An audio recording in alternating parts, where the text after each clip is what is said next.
Telugu film இண்டஸ்ட்ரியில் பிரமாதமாக படம் எடுக்க ஆரம்பிச்சிட்டோம். கன்னடா இண்டஸ்ட்ரி நம்ம தமிழ் படத்தை விட நல்லா எடுக்கிறாங்க. கேரளா சொல்ல வேண்டியதே இல்லை. இப்போ தமிழ் படமெல்லாம் டப்பிங் ரைட்ஸ் எல்லாம் போகிறதில்ல ஜாஸ்தி.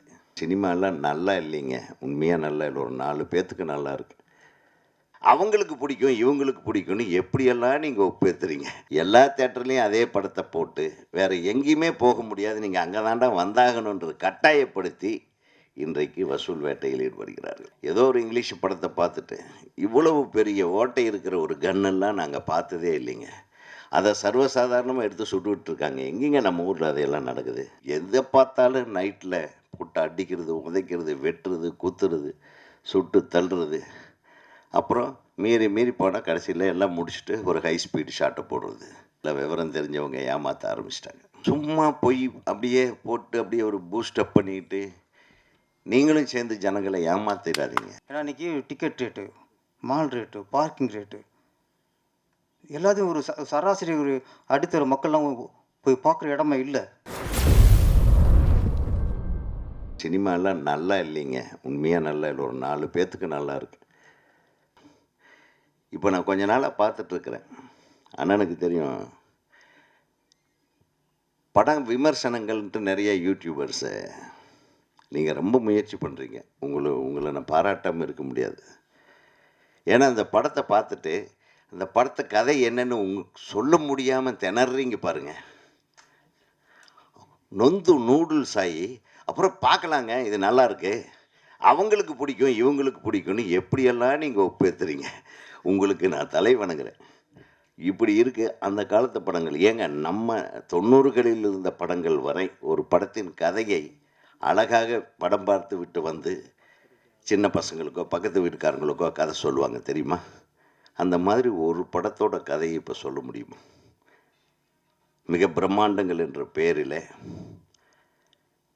மக்களுடைய பாக்கெட்டை மட்டுமே, எங்கே இந்த பாக்கெட்லேருந்து எவ்வளவு எடுக்கலான்றதை மட்டுமே மைண்டில் வச்சுட்டு ஸ்கிரிப்ட் பண்ணி அது உட்காந்து ஜனங்க வேறு வழி இல்லாமல் எல்லா தேட்டர்லேயும் அதே படத்தை போட்டு வேறு எங்கேயுமே போக முடியாது, நீங்கள் அங்கே தாண்டா வந்தாகணுன்றது கட்டாயப்படுத்தி இன்றைக்கு வசூல் வேட்டையில் ஈடுபடுகிறார்கள். இது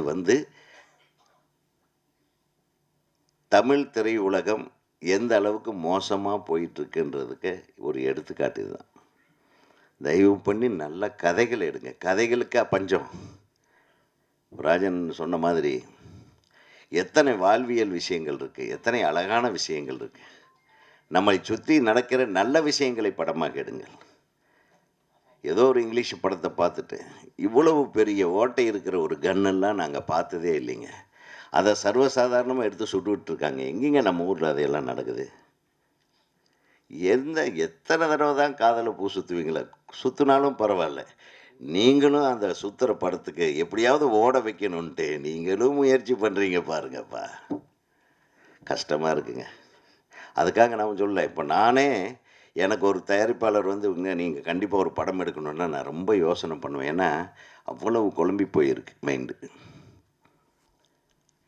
ஒரு நடிகரை போட்டால் ஒரு 400 கோடி ரூபா கலெக்ஷன், ஒரு 600 கோடி ரூபா கலெக்ஷன் என்ற பிம்பத்தை ஏற்படுத்தி கதை இல்லாமல், ஒரு அழகியல் இல்லாமல், எதை பார்த்தாலும் நைட்டில் போட்டு அடிக்கிறது, உதைக்கிறது, வெட்டுறது, குத்துறது, சுட்டு தள்ளுறது. அப்புறம் மீறி மீறி போனால் கடைசியில் எல்லாம் முடிச்சுட்டு ஒரு ஹை ஸ்பீடு ஷாட்டை போடுறது, இல்லைன்னா முன்னாடி போடுறது. எல்லாம் விவரம் தெரிஞ்சவங்க ஏமாற்ற ஆரம்பிச்சிட்டாங்க. சினிமாவை நம்ம தான் காப்பாற்றணும். சினிமா எப்பவுமே நல்லா தான் இருக்குது. சினிமாக்காரர்கள் தான் சினிமாவை ஏமாற்றுகிறார்கள். சினிமா யாரையும் ஏமாற்றுவதில்லை.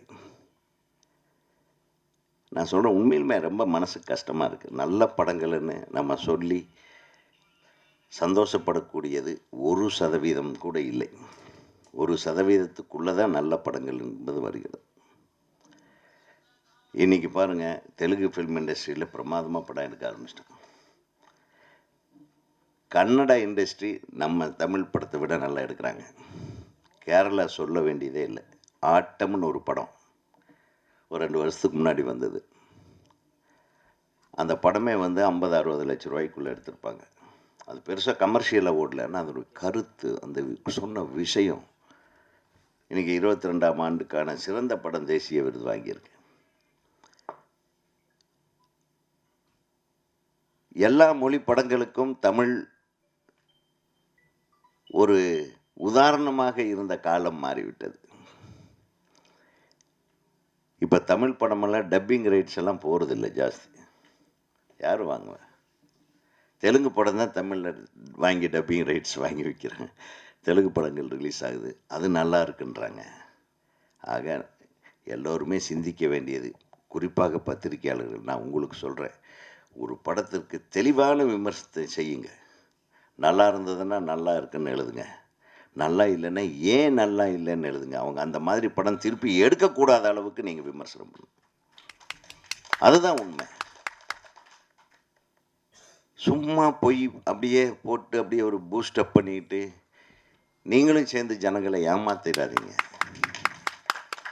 இது என்னுடைய வேண்டுகோள். நான் சொல்கிறேன், ஏன்னா நம்ம ஒரு காலத்தில் நம்ம அவ்வளவு கண்ணில் ரத்தம் வர்ற மாதிரி ராத்திரியெல்லாம் தூங்காமல் காலையில் ஃபஸ்ட் ஷாட் எப்படி எடுக்கிறது, மத்தியானத்துக்குள்ளே இந்த சீன் எப்படி எடுக்கிறது, இப்படி எல்லாம் திங்க் பண்ணி பாதி நரம்பு சரியாக வேலை செய்யாமல் போனாங்க. இந்த டைமில் நான் சொல்கிறேன், உண்மையாகவும் சொல்கிறேன். ஏன்னா எல்லா உண்மையான கலைஞனுக்கு, ஒரு டைரக்டருக்கு, கேமராமேனுக்கெல்லாம் அவங்களுக்கு ஃபஸ்ட்டு வந்து பிரெயின் தான் அஃபெக்ட் ஆகும். அப்படியெல்லாம் கஷ்டப்பட்டு நடித்தவர்கள் இருக்கிறார்கள். சிவாஜி கணேசனை போல இன்றைக்கி கஷ்டமே படாமல் நடித்து காசு வாங்குறவங்களும் இருக்காங்க. கஷ்டப்பட்டு எடுத்த இயக்குனர்கள் இருக்காங்க. இன்றைக்கி ஜாலியாக வந்து படம் பண்ணுறாங்க. சில டைரக்டர்கள், நான் சொல்கிறேன், குறிப்பாக சொல்கிறேன், இயக்குனர்கள் மீதும் தவறு இருக்கிறது. முழுமையாக ஒரு கிராஃப்டை தெரிஞ்சிட்டு வந்து படம் எடுக்கணும். இங்கே படம் எடுக்க தெரிஞ்சுக்கிறாங்க. முதலையாவது ஃபில்ம் ரோலில் ஃபில்ம் ஷூட் பண்ணுவாங்க. நமக்கு இத்தனாயிரம் அடிக்குள்ளே நம்ம ஒரு படத்தை எடுக்கணும், அந்த கட்டாயத்தில் இருப்போம்.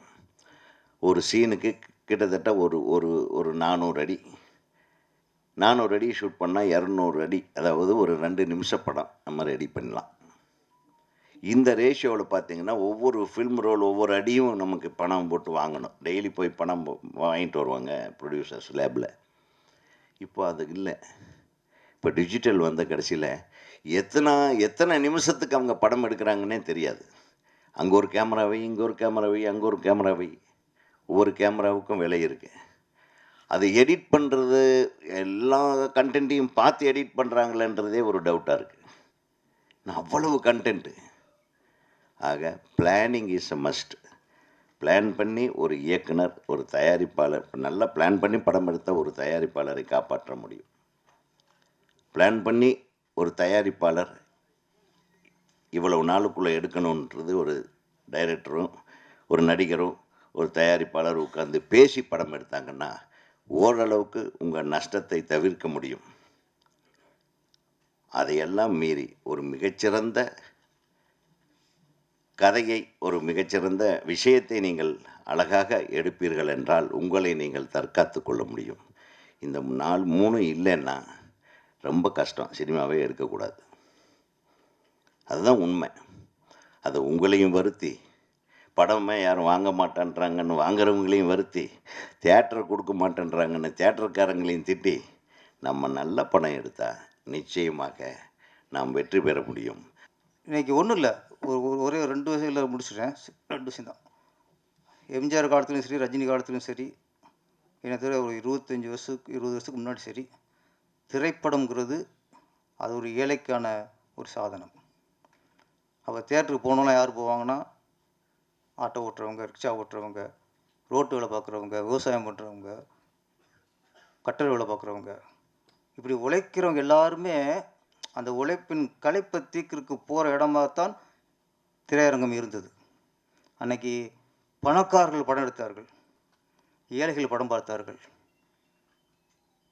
இன்று பணக்காரர்களும் படம் பார்க்குறார்கள், தயாரிப்பில் ஏழையாக விடுகிறார்கள். ஏன்னா இன்றைக்கி ticket rate, mall rate, parking rate எல்லாத்தையும் ஒரு சராசரி ஒரு அடித்தர மக்கள்லாம் போய் பார்க்குற இடமே இல்லை. பணக்காரர்கள் பார்க்குறதுக்கு ஒரு தியேட்டர் வேணும், நடுத்தர மக்கள் பார்க்குறதுக்கு அவங்களுக்கான ஒரு தியேட்டர் வேணும். அடித்தர மக்கள், ஏழை மக்கள் அவங்க பார்க்குறதுக்கான ஒரு தேட்டர் வேணும். டிஃப்ரெண்ட் வேணும். இன்னைக்கு எல்லாமே ஒன்றா இருக்குது. எல்லா இடத்துலையும் 150 ரூபா டிக்கெட்டு. அப்படிங்கும்போது எப்படி ஏழைகள் எப்படி போவான்? நான் இன்று துணை முதலமைச்சராக இருக்க நம்ம துறை என்னை பொறுத்த வரைக்கும் நம்ம துறையிலேருந்து ஒருத்தர் போய் துணை முதலமைச்சராக இருக்கார். அந்த படம் நான் பார்ப்பேன். அப்போ அவர் சினிமாவுக்கு சில பண்ணணும் நம்ம ஒரு வேண்டுகோள் தான். ஏழைகள் பார்ப்பதற்கான திரையரங்குகளை அரசு கட்ட வேண்டும். எப்படி ஏழைகள் சாப்பிடுவதற்கு ஒரு அம்மா உணவகம்னு ஜெயலலிதா கொண்டு வந்தாங்கல்ல, இன்றைக்கி எத்தனை ஏழைகள் அம்மா உணவகத்தில் சாப்பிட்றாங்க. இங்கே சினிமா துறையிலேயே ஒரு ரொம்ப ஏழ்மையில் உள்ள தொழிலாளர்கள்லாம் நிறைய பேர் அம்மா உணவகத்தில் சாப்பிடுவாங்க போயிட்டு. அதே மாதிரி ஏழைகளை பார்ப்பதற்கு அரசு திரையரங்கம்னு ஒன்று உருவாக்குங்க. இதுதான் உங்களுக்கு தீர்வாகுமே தவிர இனிமேல் தியேட்டர்கள் டிக்கெட்டை குறைக்க சொல்ல முடியாது, ஜிஎஸ்டி குறைக்க சொல்ல முடியாது, லோக்கல் டேக்ஸை குறைக்க சொல்ல முடியாது. அதெல்லாம் ஏறுனா தான். அதெல்லாம் நீ இறக்குறக்கே வழியெல்லாம் போயிடும். திரையரங்கம் எம்ஜிஆர் காலத்தில் எப்படி இருந்துச்சோ, ரஜினிகாந்த் கமலஹாசன் கொடிக்கட்டிக்கு பிறந்த